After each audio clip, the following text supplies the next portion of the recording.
Hello everyone, welcome to our channel. உங்களுடைய மொபைலில் நிறைய இமெயில் ஐடி நீங்கள் யூஸ் பண்ணிகிட்ருப்பீங்க. அதை எல்லாத்தையும் எப்படி உங்களுடைய மொபைல்லேருந்து ரிமூவ் பண்ணுறது அப்படின்றது தான் இன்றைக்கி இந்த வீடியோவில் பார்க்க போகிறோம். அதுக்கு உங்களுடைய மொபைலில் செட்டிங்கை நீங்கள் ஓப்பன் பண்ணிக்கோங்க. செட்டிங்குள்ளே போய்ட்டு தான் நம்மளால் ரிமூவ் பண்ண முடியும்.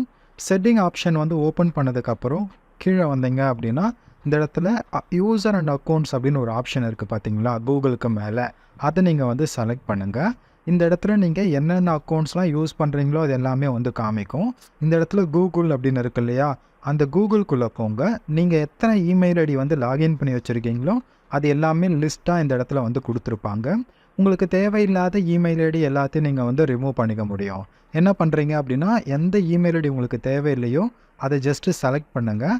செலக்ட் பண்ணதுக்கப்புறம் இந்த இடத்துல மேலே ஒரு 2 டாட் இருக்கு இல்லையா, அதை கிளிக் பண்ணிங்கன்னா ரிமூவ் அக்கௌண்ட் அப்படின்னு சொல்லிட்டு கொடுத்துருப்பாங்க. அதை ஜஸ்ட்டு நீங்கள் ரிமூவ் கொடுத்தீங்க அப்படின்னா போதும், ரிமூவ் ஆகிடும். இப்படி தான் உங்களுடைய மொபைலில் இருக்கக்கூடிய எக்ஸ்ட்ரா யூஸ் பண்ணுற அந்த இமெயிலை ரிமூவ் பண்ணுறது, சரிங்களா? ஸோ அதுக்கப்புறம் உங்களுக்கு தேவைப்படும் போது அகெயின் நீங்கள் அந்த இமெயில் ஐடியை லாகின் பண்ணிக்கலாம். ஸோ ட்ரை பண்ணி பாருங்கள்.